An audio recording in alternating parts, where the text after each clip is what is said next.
ഞാൻ പാലാ രൂപതയിൽപ്പെട്ട ഭരണങ്ങാനം ഇടവകയിൽ നിന്നാണ് വരുന്നത്. എൻ്റെ ചാച്ചൻ ഭരണങ്ങാനത്തുള്ള പനച്ചിക്കൽ കുടുംബത്തിലെ അംഗമാണ്. എൻ്റെ ചാച്ചൻ വീട്ടിലെ മൂത്ത ആളായിരുന്നതുകൊണ്ട് വിവാഹം കഴിഞ്ഞ ഉടനെ അധികം വൈകാതെ അറക്കുളം എന്ന് പറയുന്ന സ്ഥലത്ത്, മൂലമറ്റത്ത്, അവിടെ പുതിയ ഭൂമി എടുത്ത് വല്യച്ചാച്ചൻ്റെ കൂടെ അവിടെ കൃഷി ചെയ്യാനും മറ്റുമായിട്ട് അങ്ങോട്ട് പോയി അവിടെ ഒരു താൽക്കാലിക വീട് വെച്ച് അവിടെ താമസം തുടങ്ങി. അവിടെ വെച്ചാണ് നാലാമത്തെ മകനായ ഞാൻ ജനിക്കുന്നത്. എൻ്റെ ജനനം 1948 സെപ്റ്റംബർ 6-ാം തീയതിയാണ്. എന്നെ ഞാൻ സ്നാനപ്പെടുത്തിയിരിക്കുന്നത് കൊടയത്തൂർ എന്ന ഇടവകയിലാണ്. പിന്നീട് അവിടെ നിന്ന് നാട്ടിലേക്കും ഒക്കെ ആയിട്ട് പോന്നു. അങ്ങനെ എൻ്റെ ചെറുപ്പകാലം എന്ന് പറയുന്നത് എൻ്റെ ഓർമ്മയിൽ ഭരണങ്ങാനവും തൊടുപുഴ അടുത്ത് മുട്ടം എന്ന് പറയുന്ന ഒരു ഇടവകയിൽ, ശിബിഗിരി എന്നാണ് ആ ഇടവക അറിയപ്പെടുന്നത്, അവിടെ കുറച്ച് നാൾ താമസിച്ചു.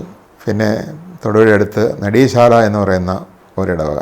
എൻ്റെ ആദ്യത്തെ പള്ളി സങ്കല്പം ഭരണങ്ങാനത്തെ വലിയ പള്ളിയാണ്, ഫൊറാന പള്ളിയാണ്. പിന്നീട് വത്തിക്കാനിലെ സെൻറ്റ് പീറ്റേഴ്സ് ബസിലിക്ക കാണുന്നത് വരെ എൻ്റെ മനസ്സിലെ ഏറ്റവും വലിയ പള്ളി സങ്കല്പം ഭരണങ്ങാനം പള്ളി തന്നെയായിരുന്നു. അതായത് 5 വയസ്സ് മുതൽ 15 വയസ്സ് വരെ പഠിച്ചത് നെടിയശാല എന്ന സ്ഥലത്ത് നിന്നുകൊണ്ടാണ്.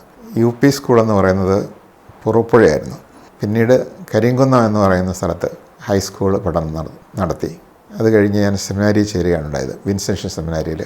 1965 ഞാൻ വിൻസെൻഷൻ സെമിനാരി ചേർന്നു.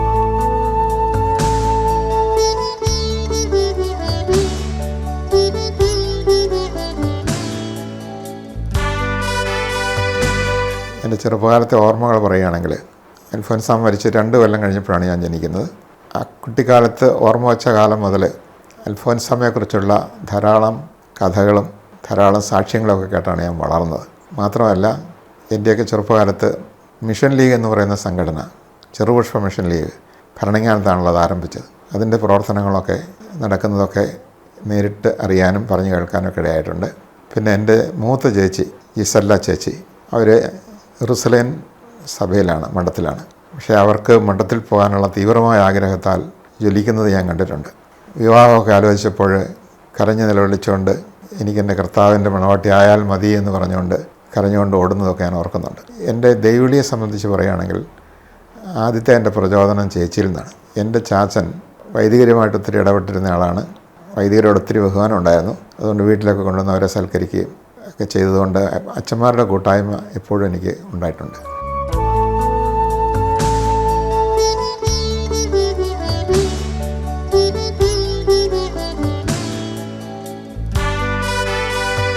എനിക്ക് മുണ്ടിനീരെന്ന് പറയുന്ന ഒരു രോഗം വരുമായിരുന്നു, ഒരു 6-7 വയസ്സുള്ള കാലത്ത്. അങ്ങനെ എൻ്റെ അമ്മ എന്നെ ഒരു ആയുർവേദ ഡോക്ടറുടെ അടുത്ത് വൈദ്യശാലയിൽ കൊണ്ടുപോയി. അദ്ദേഹം ഒരു ഹിന്ദു മതവിശ്വാസിയാണ്. വൈദ്യശാലയിൽ വൈദ്യരെ കാത്തിരിക്കുമ്പോൾ ഞാനും അമ്മയും മാത്രമേ ആ സമയത്തുണ്ടായിരുന്നുള്ളൂ. ഞാൻ ആദ്യമായിട്ടാണ് അവിടെ പോകുന്നത്. ഞാൻ നോക്കുമ്പോൾ ആ മുറിയുടെ ഭിത്തിയിലെല്ലാം ഒരുപാട് ദൈവസങ്കല്പങ്ങൾ.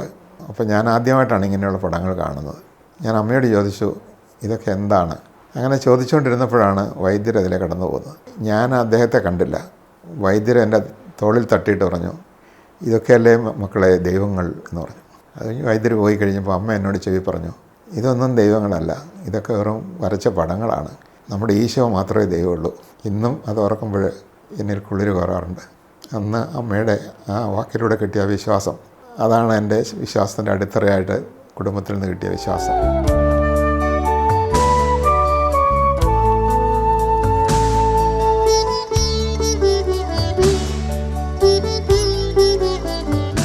ചെറുപ്പകാലത്ത് നടന്നൊരു സംഭവമാണ്. പക്ഷേ എൻ്റെ ചാച്ചൻ പിന്നീട് പറഞ്ഞപ്പോഴാണ് ഞാനതറിയുന്നത്.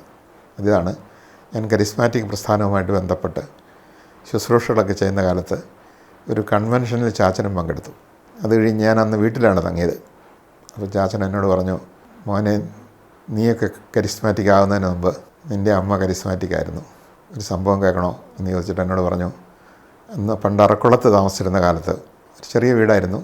അപ്പോൾ അവിടെ ആ വീടിനെ കാട്ടാന വന്ന് വളയുകയും അങ്ങനെ അത് ആ വീടിൻ്റെ തൂണ് ഇളക്കുകയും ചെയ്തു. അപ്പോൾ ചാച്ചൻ ഇത് അറിഞ്ഞിട്ട് അമ്മയോട് പറഞ്ഞു, ദേ ആനയാണ് ഇളക്കുന്നത്, കാറ്റൊന്നുമല്ല, നമുക്ക് മൂടി പൊതിച്ച് കിടക്കാം, എന്തെങ്കിലും സംഭവിക്കട്ടെ, ഒന്നിച്ച് നമുക്ക് ആയിരിക്കാം എന്ന് പറഞ്ഞപ്പോൾ അമ്മ പറഞ്ഞു, ഇപ്പോഴാണോ മനുഷ്യനെ മൂടി പൊതിച്ച് കിടക്കുന്നത്, വാ മുട്ടുകുത്ത് എന്ന് പറഞ്ഞ് മുട്ടുകുത്തിച്ച് കൈ ഉയർത്തിപ്പിടിച്ച് ഈശോയെ രക്ഷിക്കണേ, ഈശോയെ രക്ഷിക്കണേ എന്ന് പ്രാർത്ഥിച്ചു. അല്പം കഴിഞ്ഞ് ഞാൻ പോവുകയും ചെയ്തു. അപ്പോൾ ചാച്ചൻ പറയായിരുന്നു, നിങ്ങളൊക്കെ എപ്പോഴും ഇങ്ങനെ കരിസ്മാറ്റിക്കായിട്ട് ഈശോയെ രക്ഷിക്കണേ എന്ന് പറഞ്ഞ് കൈ ഉയർത്താറില്ലേ, പക്ഷേ എത്രയോ വർഷങ്ങൾക്ക് മുമ്പ് നിൻ്റെ അമ്മ കരിസ്മാറ്റിക് ആയിരുന്നു എന്ന് നീ അറിയുക എന്ന് പറഞ്ഞു. അപ്പോഴാണ് ഞാൻ ആ നാടൻ ഫെയ്ത്തിൻ്റെ ശക്തി അറിയുന്നത്.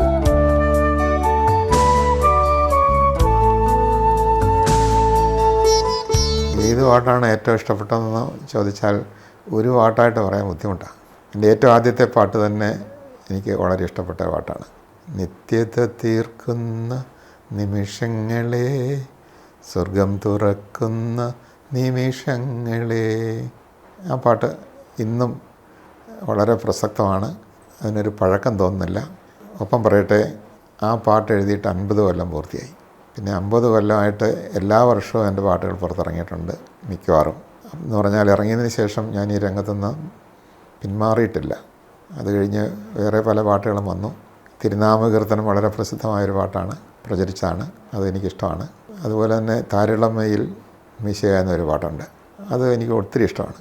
താരിളം മെയ്യിൽ മിശിഹ രുധിരം ചൊരിഞ്ഞു നിന്നു, ദൂരെയായി തീയും കാഞ്ഞ് നിർദ്ദയം ശമയോൻ നിന്നു, കോഴികൂവോളവും കർത്താവിനെ മറന്നു.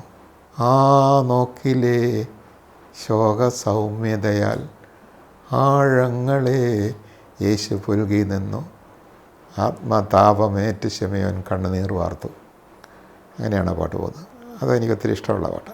അങ്ങനെ ഒരുപാട് ഇഷ്ടമുള്ള പാട്ടുകളുണ്ട്. എന്നാലും ഏറ്റവും ഇഷ്ടം ഏതാണെന്ന് ചോദിച്ചാൽ പറയാൻ ബുദ്ധിമുട്ടാണ്.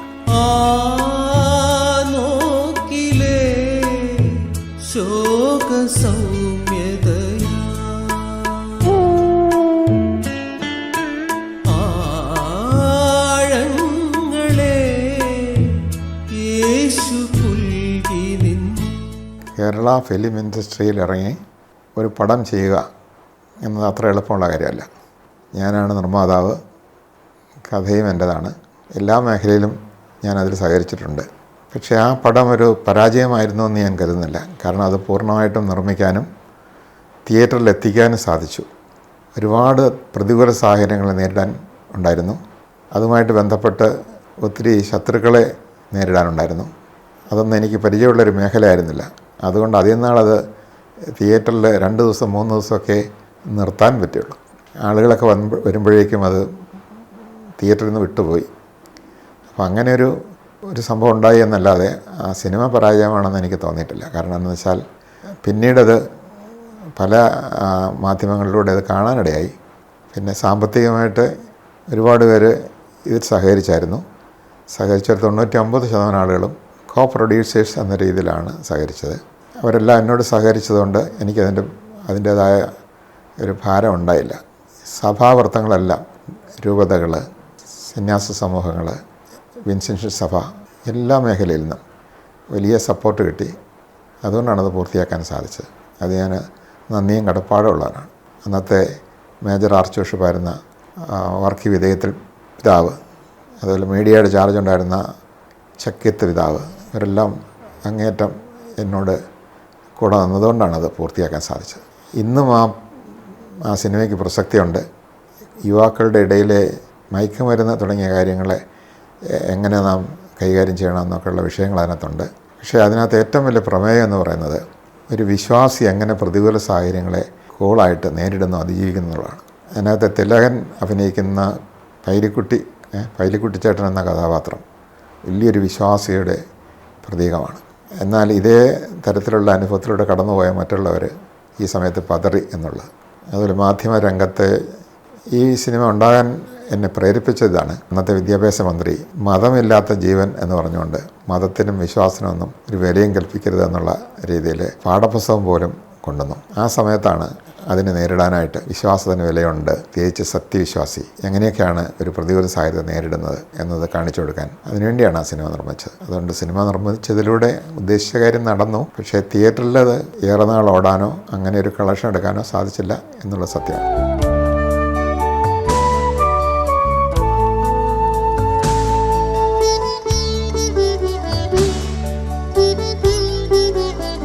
സത്യത്തിൽ എൻ്റെ ഏത് കാര്യത്തെക്കുറിച്ച് ചിന്തിക്കുമ്പോഴും ദൈവം എന്നെക്കൊണ്ട് ചെയ്യിച്ചു എന്ന് പറയുന്നതിന് വലിയ പ്രസക്തിയുണ്ട്. അതിൻ്റെ ഏറ്റവും വലിയ ഉദാഹരണം ഈ സമ്പൂർണ്ണ ബൈബിൾ വായനയാണ്. അതായത് ഡൽഹിയിൽ നിന്ന് ഒരു പ്രാർത്ഥനാ ഗ്രൂപ്പുകാരെന്നോട് അച്ഛൻ്റെ സ്വരത്തിൽ ബൈബിളൊന്ന് വായിച്ച് ഓഡിയോ റെക്കോർഡിംഗ് ആയിട്ട് തരാമെന്ന് ചോദിച്ചു. ഞാനത് ഫോണിൽ കൂടെ കേട്ടപ്പോൾ സമ്പൂർണ്ണ ബൈബിള് വായിക്കുന്നതിനെക്കുറിച്ച് ഞാൻ പെട്ടെന്ന് ചിന്തിച്ചത്. ഞാനിങ്ങനെ ഓർത്തു, ഇത് സാധിക്കുന്ന കാര്യമാണ് ഒരാൾക്ക്. ഞാൻ അവരോട് പറഞ്ഞു, ഇത് വലിയൊരു സംഭവമാണല്ലോ, എനിക്കത് സാധിക്കുമെന്ന് ഞാൻ കരുതുന്നില്ല, പിന്നെ നമുക്ക് പ്രാർത്ഥിക്കാം. അത് കഴിഞ്ഞ് പിന്നെ വിയന്നയിലുള്ള വേറൊരു പ്രാർത്ഥനാ ഗ്രൂപ്പ് ഇത് തന്നെ എന്നോട് ആവശ്യപ്പെട്ടു. അപ്പോൾ ഞാൻ വിചാരിച്ചു ഇവർ രണ്ടു കൂട്ടരും പരസ്പരം അറിയുന്നവരായിരിക്കും. പക്ഷെ അല്ല. അപ്പോൾ അതെന്നെ ചിന്തിപ്പിച്ചു. ഒരേ കാര്യം രണ്ട് സ്ഥലത്തിരിക്കുന്ന ഭൂഗോളത്തിൻ്റെ ഒരു വശത്തും മറുവശത്തും ഇരിക്കുന്നവർ എന്നോട് ആവശ്യപ്പെട്ടപ്പോൾ എന്തോ ഒരു ദൈവിക പദ്ധതി ഇല്ലേ. ഞാൻ പറഞ്ഞു നമുക്ക് പ്രാർത്ഥനയ്ക്ക് വെക്കാം. പ്രാർത്ഥിച്ച് പോയി. പിന്നെ ഞാനത് മറന്നുപോയി. പിന്നീട് ഞാൻ സഹിയോൻ ധ്യാന കേന്ദ്രത്തിൽ അട്ടപ്പാടിയിൽ ധ്യാനിച്ചുകൊണ്ടിരിക്കുമ്പോൾ വരദാനങ്ങളുള്ള ദർശനമൊക്കെ ഉള്ളൊരു സിസ്റ്ററിൻ്റെ അടുത്ത് കൗൺസിലിങ്ങിന് ഇരിക്കുമ്പോൾ ആ സിസ്റ്റർ എന്നോട് പറഞ്ഞു, അച്ഛൻ്റെ മുമ്പിൽ സമ്പൂർണ്ണ ബൈബിൾ ഇരിക്കുന്നു, 1-ാമത്തെ പേജ് മുതൽ ഇങ്ങനെ മറിഞ്ഞു പോകുന്നു, 1-ാമത്തെ അധ്യായം മുതൽ മറിഞ്ഞു പോകുന്നു, മറിഞ്ഞ് മുന്നോട്ട് പോകുന്നതനുസരിച്ച് പ്രകാശം കൂടുന്നു, അങ്ങനെ വെളിപാടിൽ പോയി നിൽക്കുന്നു അതിൻ്റെ അവസാനത്തെ അധ്യായത്തിൽ. അപ്പോഴത്തേക്ക് വലിയൊരു പ്രകാശമായി മാറുന്നു. എന്താണ് ഇതിൻ്റെ അർത്ഥം എന്ന് എന്നോട് ചോദിച്ചു. അപ്പോൾ ഞാൻ അവരോട് പറഞ്ഞു, ഇങ്ങനെ ഒരു റിക്വസ്റ്റ് ഉണ്ട് എൻ്റെ മുമ്പിൽ. അപ്പോൾ ആ സിസ്റ്റർ പറഞ്ഞു, എന്നാൽ അത് തന്നെയാണ്. അപ്പോൾ ഈശോ അത് ആഗ്രഹിക്കുന്നുണ്ട്, അച്ഛനത് ചെയ്യണമെന്ന് ആഗ്രഹിക്കുന്നുണ്ടെന്ന് പറഞ്ഞു. അപ്പോൾ വീണ്ടും എൻ്റെ സ്വരം ഒന്ന് കൾച്ചർ ചെയ്ത് പരിശോധിച്ചപ്പോൾ ബോറടിക്കാത്തൊരു സ്വരമാണ് എന്ന് വീണ്ടും ഉറപ്പ് കിട്ടി. അങ്ങനെയാണ് ആ വായന തുടങ്ങിയത്.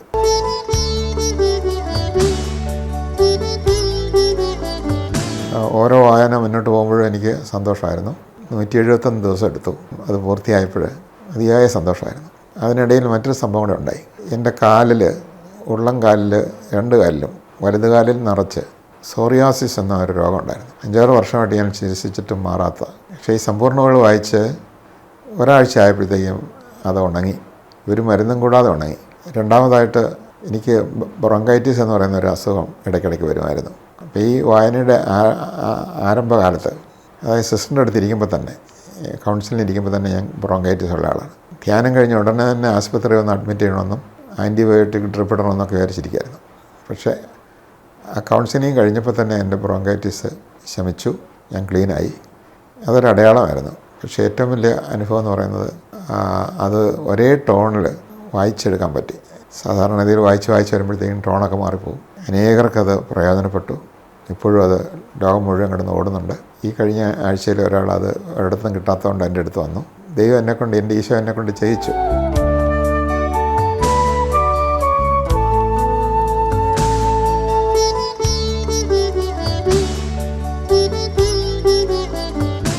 എനിക്കിപ്പോൾ 77 വയസ്സുണ്ട്. ഈ കാലയളവിൽ ഒരിക്കലും ഗൗരവമായ ഒരു രോഗം എന്നെ ബാധിച്ചിട്ടില്ല. ഈ അടുത്ത കാലത്ത് വയറിലുണ്ടായ ചില അസ്വസ്ഥതകളെ തുടർന്ന് ഞാനൊരു ആസ്പത്രിയിൽ പോയി ചെക്കപ്പ് ചെയ്തു. അങ്ങനെ പരിശോധനയിൽ എൻ്റെ കരളിന് രോഗം ബാധിച്ചിട്ടുണ്ട് എന്ന് തിരിച്ചറിഞ്ഞു. ഏതാണ്ട് ഭൂരിഭാഗവും ക്യാൻസർ വന്ന് ഉപയോഗശൂന്യമായി പോയി. സെറോസിസ് എന്ന് പറയുന്ന ഒരവസ്ഥയാണ്. ഏതാനും മുഴകൾ, മലിഗ്നൻ്റ് എന്ന് പറയാവുന്ന മുഴകളുണ്ട്. ഗുരുതരമൊന്നുമല്ല, കാരണം മുന്നോട്ട് ജീവിച്ചു പോകാനുള്ള കരളിൻ്റെ നല്ല ഭാഗം കുറച്ചുണ്ട്, ജീവിക്കാൻ മാത്രമുള്ളതുണ്ട്. ഇനി ഇതിന് പ്രത്യേക മരുന്നൊന്നുമില്ല. അതുപോലെ ഇത് കണ്ടിച്ച് മാറ്റി കളയാനും പറ്റില്ല. അത് മൈൻഡ് ചെയ്യണ്ട. രോഗമില്ലാത്ത ഒരാളെപ്പോലെ അച്ഛൻ മുന്നോട്ട് പോവുക. നിലവിൽ പ്രവർത്തന നിരതമായ ആ കരൾ ഭാഗം കുറച്ചുകൂടെ ശക്തിപ്പെടാനുള്ള മരുന്നുകൾ കഴിക്കുക. ആ രീതിയിലാണ് ഞാൻ മുന്നോട്ട് പോയിക്കൊണ്ടിരിക്കുന്നത്. അപ്പോൾ എന്നെ സംബന്ധിച്ചിടത്തോളം ഞാൻ ഇങ്ങനെ വിചാരിക്കുന്നുള്ളൂ, എന്നെക്കൊണ്ട് എൻ്റെ കർത്താവിന് എന്തൊക്കെ ചെയ്യണമെന്ന് കർത്താവ് ആഗ്രഹിച്ചോ അതൊക്കെ ചെയ്യിക്കാനായിട്ട് അവിടത്തേക്ക് പറ്റും. അതുകൊണ്ട് ആയുസിനെക്കുറിച്ചോ രോഗത്തെക്കുറിച്ചോ ഒന്നും ഞാൻ വലിയ വ്യാകുല ചിന്തയുള്ള ആളല്ല. കർത്താവിനോടൊത്ത് ജീവിക്കുന്നു, കർത്താവ് ചെയ്യിക്കുന്നത് ചെയ്യുന്നു. ഞാൻ ഈ രോഗാവസ്ഥ അറിഞ്ഞതിന് ശേഷവും പല കാര്യങ്ങളും ചെയ്തു തീർത്തു. എൻ്റെ ഒരു പുസ്തകത്തിൻ്റെ അവസാന ഭാഗത്തെ മിനുക്ക് പണികളൊക്കെ ചെയ്യാൻ സാധിച്ചു. ദ ട്രൂത്ത് ബിയോണ്ട് അറ്റോൺമെൻറ്റ് എന്നൊരു പുസ്തകം. അപ്പോൾ ഇതിൻ്റെ അവസാന മിനുക്ക് പണികളെല്ലാം ചെയ്യാൻ ഈ രോഗാവസ്ഥയിൽ സാധിച്ചു. അതുകൂടാതെ 2 പാട്ടുകൾ എഴുതി, 1 റെക്കോർഡ് ചെയ്ത് അതിൻ്റെ വീഡിയോ ചെയ്ത് കഴിഞ്ഞു. കുറുകുന്ന കുഞ്ഞരിപ്രാവ് എന്നൊരു പാട്ടാണ്. അതുപോലെ ക്രിസ്റ്റ്യൻ ആവശ്യപ്പെട്ടതനുസരിച്ച് വാർദ്ധക്യത്തിൽ കഴിയുന്നവർക്ക് കിടന്നുറങ്ങുന്ന സമയത്ത് കേൾക്കാനുള്ള ഒരു പ്രത്യാശയുടെ ഗാനം, അതും എഴുതി കൊടുത്തു. അങ്ങനെ ഈ അവസ്ഥയിലും എനിക്ക് ക്രിയേറ്റീവായിട്ട് ചെയ്യാനായിട്ട് പ്രചോദനമുണ്ട്. കർത്താവ് ഇത് ചെയ്യുന്നുമുണ്ട്. പിന്നെ ഇപ്പോഴുള്ള കെടുതി എന്ന് പറയുന്നത് ഉറക്കമില്ല. ഒരുപാട് പേര് എനിക്ക് വേണ്ടി പ്രാർത്ഥിക്കുന്നുണ്ട്. നിങ്ങൾ എനിക്ക് വേണ്ടി പ്രാർത്ഥിക്കുമെന്ന് എനിക്കറിയാം. ആ ഉറക്കമില്ലായ്മയുടെ ഒരു ബുദ്ധിമുട്ടുണ്ട്. ചില ഭക്ഷണങ്ങൾ കഴിക്കാൻ ബുദ്ധിമുട്ടുണ്ട്. അപ്പോൾ ഇതിനെയൊക്കെ തരണം ചെയ്ത് സന്തോഷത്തോടുകൂടി മുന്നോട്ട് പോകുന്നു. ഞാനിപ്പോൾ വട്ടപ്പാറ എന്ന സ്ഥലത്താണുള്ളത്.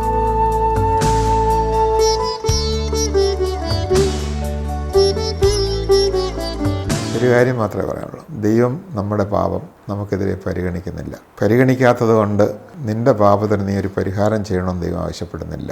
അതൊരു മനുഷ്യനറിഞ്ഞാൽ സത്യമായിട്ടും സുവിശേഷത്തിൻ്റെ കാതലായ സന്ദേശം ഇതാണ്. അപ്പോൾ ഒരാൾക്ക് സമ്പൂർണ്ണമായ സ്വാതന്ത്ര്യം കിട്ടുന്നത് ഈ സത്യം അറിയുമ്പോൾ. അതാണ് ഈശോ പറഞ്ഞത്, സത്യം നിങ്ങളെ സ്വതന്ത്രമാകും. ഈ സത്യം വെളിപ്പെടുത്താനാണ് പുത്രൻ തമ്പുരാൻ മനുഷ്യാവതാരം ചെയ്തത്. എല്ലാവരും ഈ സത്യം അറിയണം. അപ്പോൾ ഈ സത്യം അറിയുമ്പോൾ എൻ്റെ സ്വഭാവം അതായിട്ട് മാറും. എൻ്റെ ദൈവം എൻ്റെ പാപം എനിക്കെതിരെ പരിഗണിക്കാതെ പാപി അല്ലാത്ത ഒരാളെ പോലെ, ഒരു പുണ്യവാനെ പോലെ എന്നെ സ്വീകരിക്കാനായിട്ട് കാത്തിരിക്കുന്നു. അതുകൊണ്ട് ഞാൻ എന്ത് ചെയ്യണം? എനിക്കെതിരെ പാപം ചെയ്യുന്നവരെ ഞാൻ അതുപോലെ പരിഗണിക്കണം, പാപം ചെയ്യാത്തവരെ പോലെ പരിഗണിക്കണം. അങ്ങനെ വരുമ്പോൾ സമാധാനം ഉണ്ടാകും. ക്രൈസ്തവ ജീവിതത്തിലെ പരിഹാരം എന്ന് പറയുന്നത് സ്വന്തം പാപത്തിന് ഏതെങ്കിലും പരിഹാരക്രിയ ചെയ്ത് നടക്കുകയല്ല.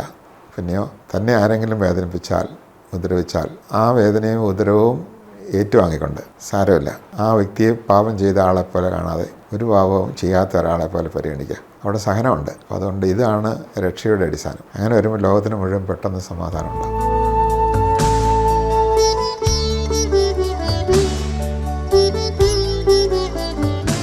സത്യത്തിൽ ദൈവമല്ല രോഗം തരുന്നത്. അതാദ്യം മനസ്സിലാക്കണം. ദൈവം രോഗം തരികയല്ല. നാം ജീവിക്കുന്ന ഈ ലോകം തകർന്നൊരു ലോകമാണ്. ഇവിടെ ജീവിക്കുമ്പോൾ ആ തകർച്ചയുടെ ഒരു ഭാഗമൊക്കെ നമുക്ക് കിട്ടും. പക്ഷെ അതിനെ നാം ദൈവ തൃക്കരങ്ങളിൽ നിന്നപോലെ സ്വീകരിക്കുക. മാറി കിട്ടാൻ വേണ്ടി പ്രാർത്ഥിക്കണം. അതിനൊരു തെറ്റുമില്ല. കാരണം ദൈവം തരുന്ന നല്ലത്. പക്ഷേ ഈശോ പ്രാർത്ഥിച്ചല്ലേ, കഴിയുമെങ്കിൽ ഇത് മാറ്റിത്തരിക, അല്ലെങ്കിൽ ഇതിനെ രക്ഷയാക്കി തരിക. എൻ്റെ രക്ഷയ്ക്കായിട്ട്, അനേകരുടെ രക്ഷയ്ക്കായിട്ട് ഈ സഹനത്തെ എനിക്ക് സ്വീകരിക്കാം. ഞാനങ്ങനെ അവസാനം ചെയ്തുകൊണ്ടിരിക്കുന്നത്. മടുക്കുമ്പോൾ അത് മടുപ്പാകാതെ കർത്താവിൻ്റെ സഹനത്തോട് ചേർത്ത് കൊടുത്ത് അനേകരുടെ മാനസാന്തരത്തിന്, ഇതുപോലെ സഹിക്കുന്നവരുടെ വിമോചനത്തിന്, രക്ഷയ്ക്കൊക്കെ വേണ്ടി കാഴ്ചവെക്കുന്നു. അപ്പോൾ അത് നമ്മുടെ ബലിയർപ്പണത്തിന്, വിശുദ്ധ കുർബാന അർപ്പണത്തിനൊക്കെ അത് കൂടുതൽ ശക്തിയായിത്തീരുന്നു. സഹിച്ചിട്ടുള്ളവരെല്ലാം പാപത്തിൽ നിന്ന് വിടുതൽ നേടിയിട്ടുണ്ട്. അപ്പോൾ എൻ്റെ ശരീരത്തിൻ്റെ മേഖലയിൽ കുറേ പാപങ്ങളൊക്കെ കിടപ്പുണ്ട്. അതൊക്കെ ഇല്ലാതാകണമെങ്കിൽ ഈ സഹനം വളരെ നല്ലതാണ്. അതുപോലെ നമ്മളിലെ ആ ഈഗോ ഇല്ലാതാകണമെങ്കിൽ സഹനം നല്ലതാണ്. അപ്പോൾ അതുകൊണ്ട് ഇതിനെ പ്രയോജനപ്പെടുത്തുക. സഹനത്തെ പഴിക്കരുത്, അതിനെ നന്മയാക്കി തരുന്ന ദൈവമാണ്.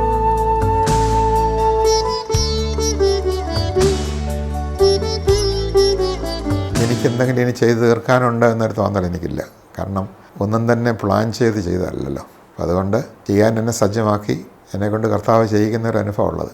അതുകൊണ്ട് ഞാനിപ്പോഴും വിശ്വസിക്കുന്നു, ഇനി എന്നെക്കൊണ്ട് എന്തെങ്കിലും ചെയ്യിക്കാനുണ്ടെങ്കിൽ അത് എന്നെക്കൊണ്ട് ചെയ്യിക്കും. അതുകൊണ്ട് ഞാൻ സന്തോഷവാനാണ്. ഒരു ഭാരവുമില്ല, ഉത്കണ്ഠയുമില്ല, ഭയവുമില്ല. തിരുനാമ കീർത്തനം പാടുവാനല്ലെങ്കിൽ നാവെനിക്കെന്തിനു നാഥ, അപദാനമെപ്പോഴും ആലപിച്ചില്ലെങ്കിൽ അധരങ്ങളെന്തിനു നാഥ, ഈ ജീവിതമെന്തിനു നാഥ.